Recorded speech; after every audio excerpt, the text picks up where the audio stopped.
Hey everybody, it's Marla Martinson, and you are watching another episode of Conversations with Cupid. And I've got Brenda Crozier with me. Yoo-hoo! Hi, thank you again. I love doing these shows. We have so much fun together, and we just did a video about herbs, and that's why she's in front of her herbal cabinet, which is so magical and amazing.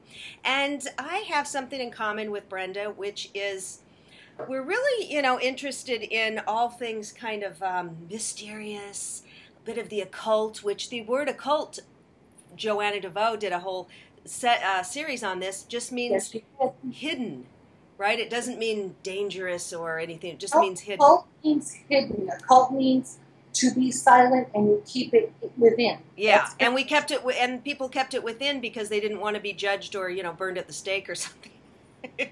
Well, I just did a video. I know this is a little off topic, but I just did a video yesterday about a woman who was getting weight loss surgery.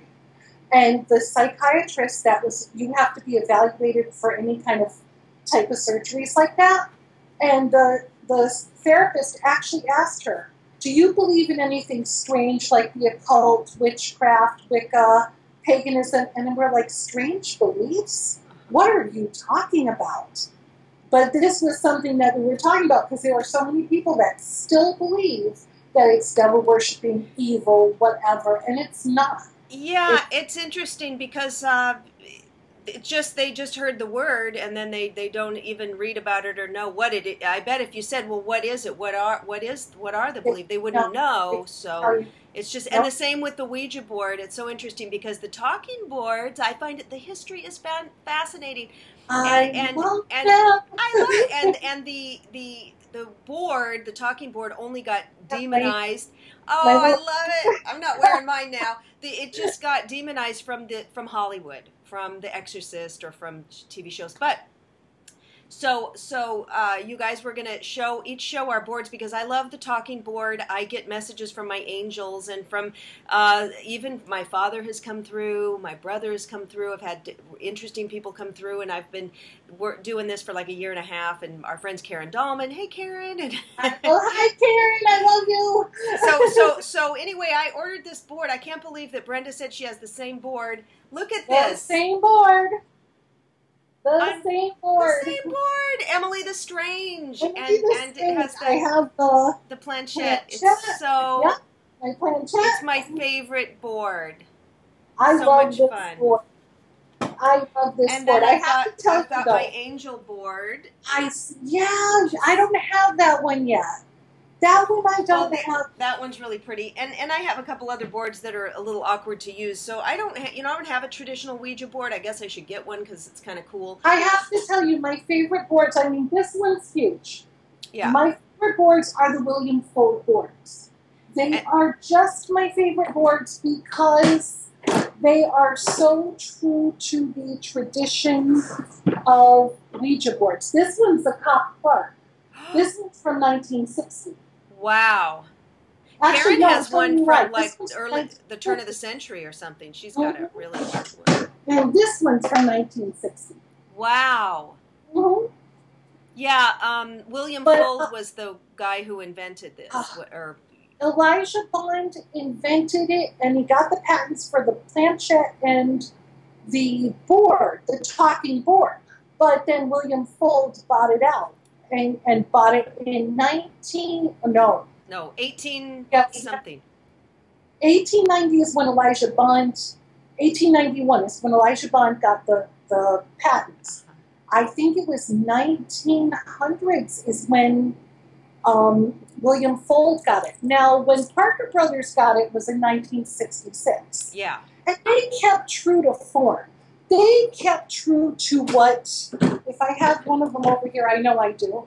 They kept true to form to what the boards were, to what the boards are supposed to be. I believe it's this one here. Yes. They kept true to form. 1966, they started making the board. Let's define Oracle. Yeah. Now, when Hasbro got a hold of it in the late 1990s, they just, I don't know, they didn't do it justice. Do you have a Hasbro? I have a Hasbro board. I have one that I've talked about in my videos. Oh, well, hey, that's kind of cool looking. It is cheaply made. It is just, I mean, I don't even know what, you see how small it is too? Okay. And I'm not trying to talk, I'm not trying to be mean to Hasbro, but they so took these boards. I'm not sure if the glow-in-the-dark one, I think is Hasbro's. Now, they did good with this one. Okay. This was in 1998. 1998, okay. 1998, they did the glow-in-the-dark ones. But then after that, they just started cheaping out. They went into the pink boards, and they went into, I mean, there's just some boards that I bet they're going to do a Hello Kitty board. I think they do. Maybe they have one. But, you know, they're so much fun, and they were so popular in the 1920s. They were super, you know, it was a parlor game, but they really do work. And I can even write the alphabet on a piece of paper. I was in Europe, you know, in May, and I was sitting at the airport. We had a we were waiting to go fly from Barcelona to Paris, and we had to wait all day. Something got screwed up, and I was sitting there, like, you know, eating and, you know, reading. And so I'm like, hey, I'll, you know, ask my angel some questions. So I wrote, sitting next to my husband, I wrote out on it. I said, give me a piece of paper, and I'm doing it with my finger, and it was working. And he's like, oh my God, what are you doing? Yeah. You know, I hope nobody's looking. I have the mouse pad. Oh, cute. You can even use the mouse pads. There are tinier, let me see if I can find the little ones like this for the yes and no's. Oh, how cute. That is adorable. If you want to travel, these work as much as they're just made for mouse pads. They work. And Linda Deere made a really great board too for travel. So how long have you been into the board? My mother, this is a story. My mother, when we were very young, she had a walk-in closet in my bedroom. She had a Ouija board, but if you ask her now, she'll say she never owned it. My mother had a Ouija board, and she kept it in that closet, and she always said, you never touch that board. Well, I'm like 12, 13 years old. I'm going to touch that board. I used to go in the closet. She would work nights. I would go in the closet, and I would pull it out. And we always, in my house in Ludlow is a whole different story, but I would always use that board, and I loved it. And I don't think back then, if I was getting spirits, I don't realize it. I didn't realize it back in that time.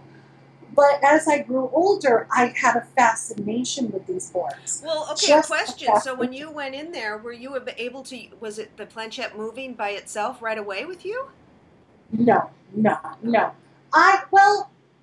Honestly, I don't know, because I would hold it and I would, you know, do my thing and move it. But I'm not sure if it was me moving it or subconsciously it was spirit guides moving it. Oh, okay. Because it took me a long time to be able to work on it with myself, by myself. It took, once I got the Reiki attunements and different energetic attunements. Otherwise, I'd just sit there. I could do it with my friend Julie or with somebody, but by myself, it would just sit there and nothing, it wouldn't move. And that's how I knew when it did start moving the difference, because it was really moving. It's spelling, it's giving me messages, wonderful loving messages, never got a bad message, but it definitely, I could see the difference when I'm just sitting there and nothing's going. So I know it's not me moving it, and if it was, how could I spell these things and use language? There's so many people, they want to tell you, well, it's an auto movement thing or whatever. It's like, no, it's not. Because you know when you're moving the planchette or your spirit guides are, there's a big difference. You are going to get people, no matter what you say, they're either going to think, I have known people that will not walk into a home that has a Ouija board in it. Well, they're in bad shape with me. How many do you have? I have at least 20, if not more. Wow. I have 20 here. I have one that's sitting, the smaller version of this one, that I have a divination table in my living room. Plus I have one hanging on the wall. I just have them everywhere. Do you use them all, or are a lot of them, do you use them all, or are a lot of them? Okay. I use them all. When I first get them, I do what I call an activation with them. I will light the candles, I will do the incense, and I will just sit quietly with the board on my divination table. Oh. I used to put a couple at a time on top of one another. Then I found that's not good because they will get confused. So I just put one at a time. Do you ever do readings for other people? I've given a couple angel readings for people, short ones. I've done readings and they've come out very well. They've come out very well.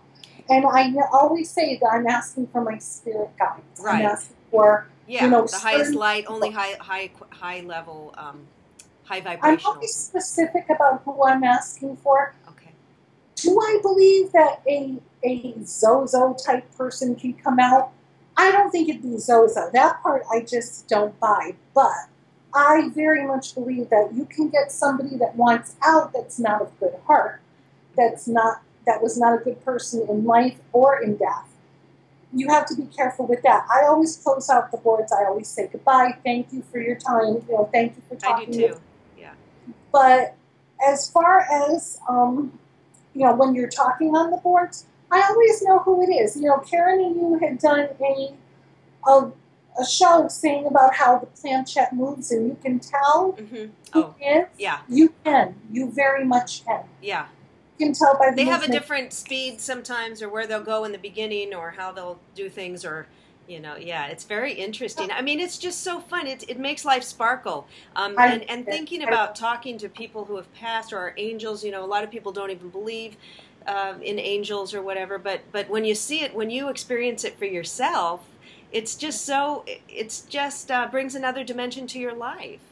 Ouija is a spiritual tool. It's another form of spiritual tool. It's nothing to be afraid of. I knew when the Ouija movie came out that we were doomed.